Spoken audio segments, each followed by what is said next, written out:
اس لیے عنوان میں سے لاطینی امریکہ کا سفر قرار دیا گیا ہے۔ تقریباً 2.5 سال سے پاناما اور ٹرینیڈاڈ کے بعض مسلمانوں کی طرف سے مجھے ان ملکوں کا دورہ کرنے کی دعوت مل رہی تھی، لیکن چونکہ یہ ملک ہم سے بہت دور واقع ہیں اور ان کا سفر کرنے کے لیے لمبا وقت درکار تھا، اس لیے یہ سفر ٹلتا رہا، یہاں تک کہ اس سال 1429 ہجری میں عید الفطر کے بعد تقریباً 3 ہفتے میں اس سفر کے لیے فارغ کر سکا۔ پہلے پاناما جانے کا خیال تھا اور اس کے بعد ٹرینیڈاڈ۔ پاناما جانے کے لیے کئی راستے ممکن تھے، لیکن کئی وجوہ سے مجھے برازیل کے راستے سے جانا زیادہ مناسب معلوم ہوا اور خیال ہوا کہ چند روز برازیل میں بھی گزار لیے جائیں، اور اس طرح برازیل بھی اس سفر میں شامل ہو گیا۔ پھر جب باربیڈوس کے کچھ احباب کو میرے اس سفر کا علم ہوا تو انہوں نے آنے کے لیے بھی اصرار کیا، اور اس طرح آخری 2 دن وہاں بھی حاضری ہوئی۔ 7 اور 8 شوال کو دبئی میں 2 دن کی میٹنگوں سے فارغ ہونے کے بعد 9 شوال مطابق 19 اکتوبر 2008 عیسوی کو بروز جمعرات صبح 10:30 بجے امارات ایئر لائنز کی پرواز سے برازیل کے سب سے بڑے شہر ساؤ پالو کے لیے روانگی ہوئی۔ دبئی سے ساؤ پالو کا فاصلہ تقریباً 13,000 کلومیٹر ہے، اور امارات ایئر لائنز نے ساؤ پالو کے لیے براہ راست پرواز جاری کی ہوئی ہے، جو تقریباً 15.5 گھنٹے میں ساؤ پالو پہنچاتی ہے۔ اس ایئر لائنز سے میں نے ماضی میں جو بہت سے سفر کیے ہیں، ان کی وجہ سے میرے پاس اس کے بہت سے پوائنٹس ہیں۔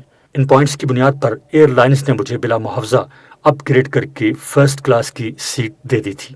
ایئر لائنز نے حال ہی میں بوئنگ 707 کا یہ نیا طیارہ خریدا ہے، جس میں فرسٹ کلاس کے ہر مسافر کے لیے ایک چھوٹا سا خوبصورت کمرہ مخصوص کر دیا جاتا ہے، جو دروازوں سے بند بھی ہو جاتا ہے اور اس کی نشست پھیل کر مکمل بستر میں تبدیل ہو جاتی ہے۔ اس کے علاوہ اس میں لکھنے کی میز بھی ہے، چھوٹی سی الماری بھی، اور بہت سی ایسی سہولیات بھی جن کا پہلے ہوائی جہاز میں تصور بھی نہیں ہو سکتا تھا۔ اس وجہ سے بفضل تعالیٰ یہ طویل سفر بڑا آرام دہ بن گیا۔ پچھلے تقریباً 10-12 سال سے میرے پاس جہاز میں کرنے کے لیے قرآن کریم سے متعلق کوئی نہ کوئی تالیفی کام ہوا کرتا تھا۔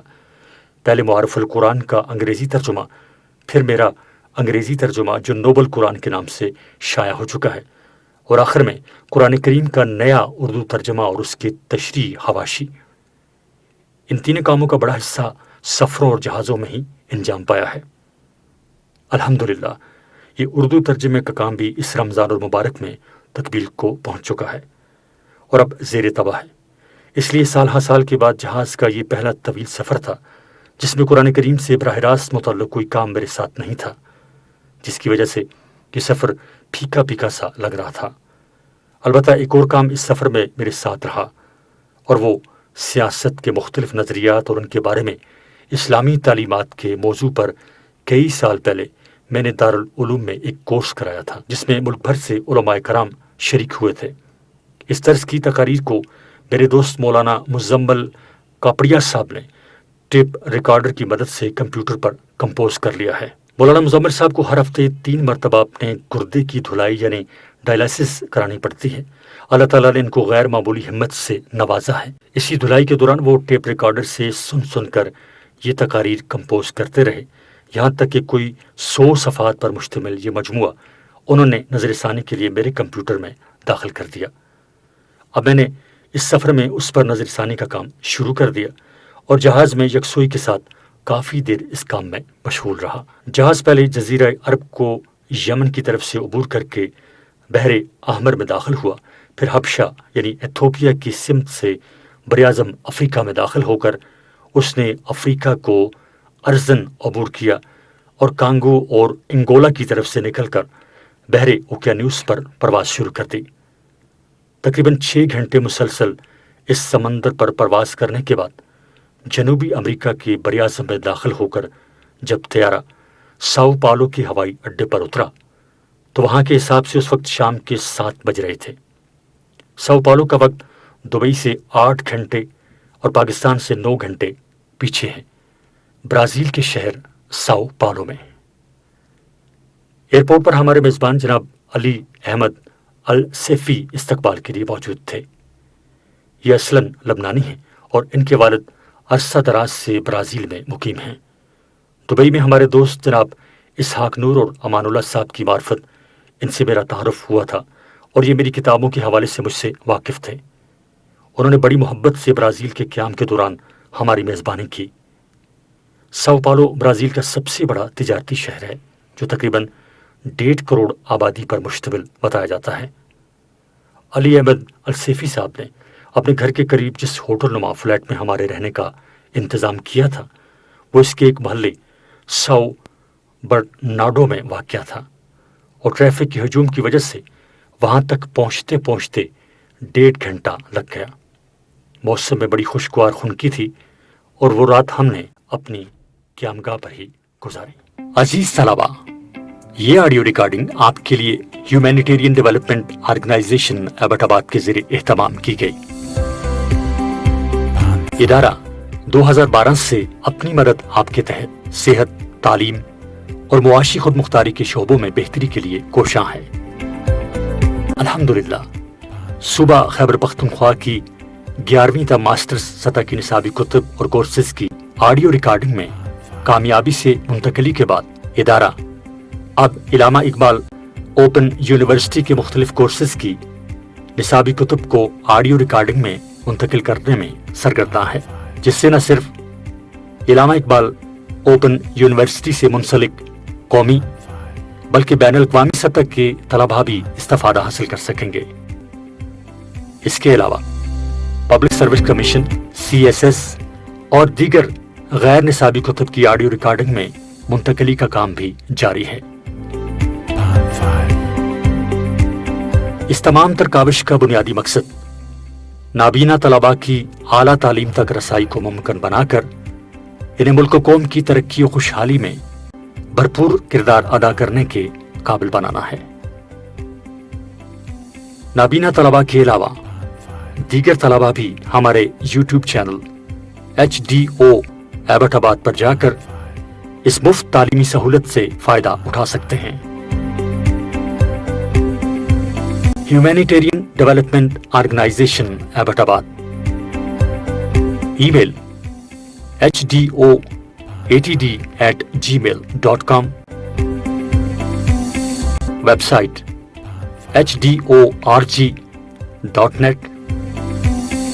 فون نمبرز 03459541 یعنی 0345 9541 838، 0312 5741 801 یعنی 0312 5741 801۔ برازیل جنوبی امریکہ کے براعظم کا سب سے بڑا ملک ہے، جو 32,86,487 مربع میل میں پھیلا ہوا ہے، اور اس طرح پورے براعظم کا تقریباً آدھا رقبہ اس کے پاس ہے، اور جنوبی امریکہ کے ممالک میں سب سے زیادہ آبادی بھی اسی ملک میں ہے۔ 15ویں صدی عیسوی تک دنیا کو اس علاقے کا علم نہیں تھا۔ 1500 میں پرتگال کے ایک نیوی کمانڈر پیڈرو ایلوریس کیبرل، جو کولمبس اور واسکو ڈی گاما کی طرح ہندوستان کا راستہ دریافت کرنے کے لیے نکلا تھا، بھٹک کر جنوبی امریکہ کی طرف آ نکلا، اور اس نے برازیل کا یہ علاقہ دریافت کیا۔ اس وقت یہاں جو قوم آباد تھی اس کے حالات نامعلوم ہیں، لیکن کہا جاتا ہے کہ وہ غیر متمدن قوم تھی۔ رفتہ رفتہ جب پرتگالیوں کو معلوم ہوا کہ یہاں قدرتی وسائل بہت ہیں، تو انہوں نے اس علاقے پر قبضہ کر لیا اور اس ملک کو پرتگال کی نو آبادی قرار دے دیا۔ اس لیے اس ملک میں پرتگیزی زبان بولی جاتی ہے۔ پرتگال کے تسلط کے بعد اس علاقے کے اصل باشندے دور دراز کے دیہاتی علاقوں تک محدود ہو گئے، اور آبادی کی بہت بڑی تعداد تو وہ تھی جو پرتگال سے یہاں آ کر رہنے لگی تھی۔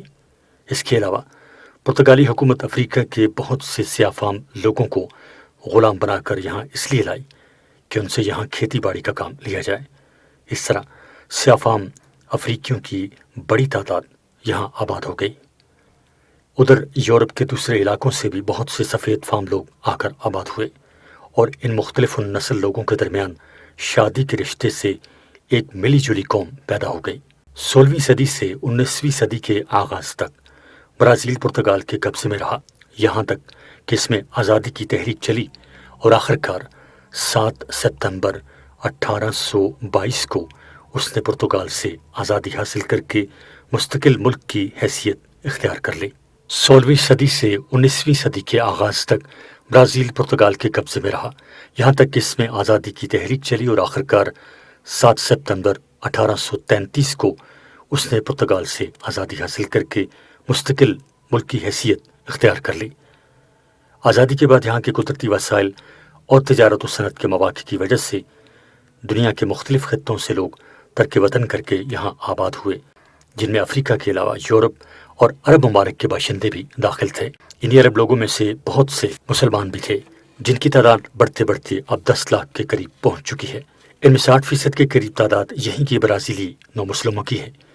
ان کے بعد زیادہ تر مسلمان عربی النسل ہیں اور ان میں بھی لبنان کے باشندے زیادہ ہیں۔ اب پاکستانیوں کی بھی تھوڑی سی تعداد موجود ہے۔ علی السیفی کے والد احمد السیفی صاحب عرصہ دراز پہلے لبنان سے برازیل منتقل ہوئے تھے اور انہوں نے یہاں مسجدوں کی تعمیر اور اسلامی مراکز کے قیام میں بڑا سرگرم حصہ لیا ہے۔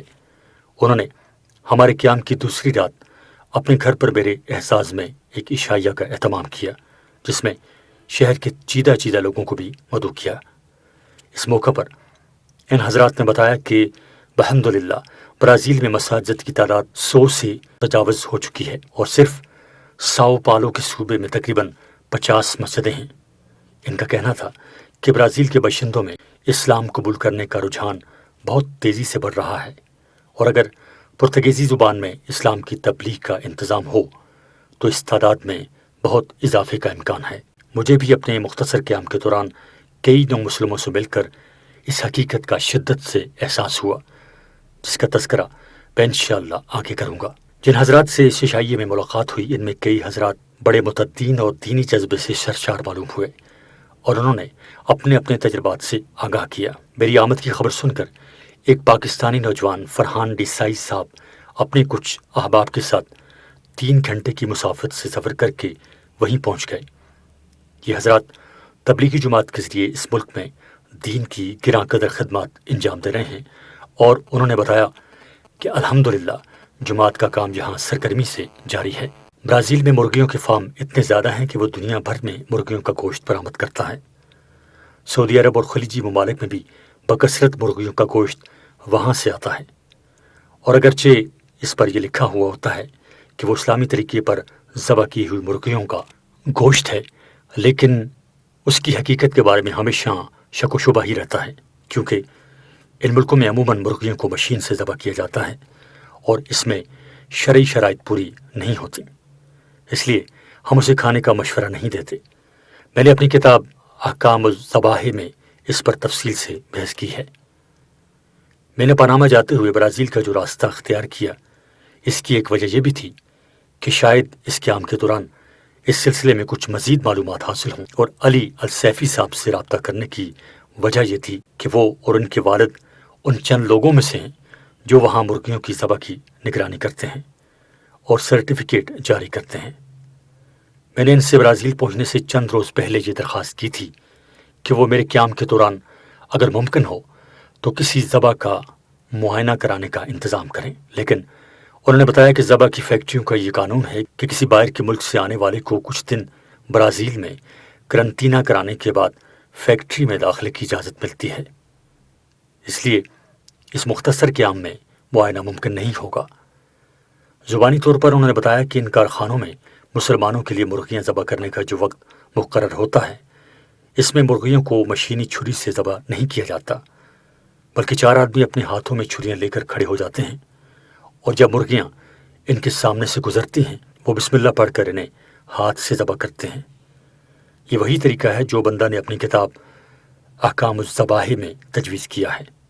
اس سے یہ غلط فہمی تو رفع ہوئی کہ وہاں مشینی چھری سے مرغیاں ذبح ہوتی ہیں یا بسم اللہ پڑھنے کے لیے کوئی ٹیپ لگا دیا جاتا ہے، لیکن علی السیفی اور احمد السیفی صاحبان نے 2 باتوں کا اعتراف کیا۔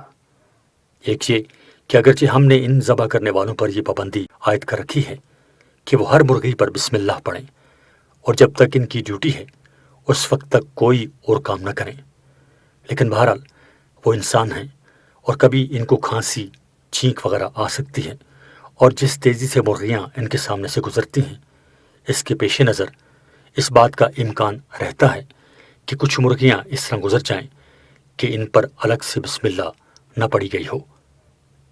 دوسرے، ہمیں ہر مذبح میں ذبح کرنے کے لیے مسلمان مجسر آنا مشکل ہوتا ہے، کیونکہ یہ فیکٹریاں شہروں سے دور ایسے علاقوں میں ہیں جہاں مسلمان رہنا پسند نہیں کرتے۔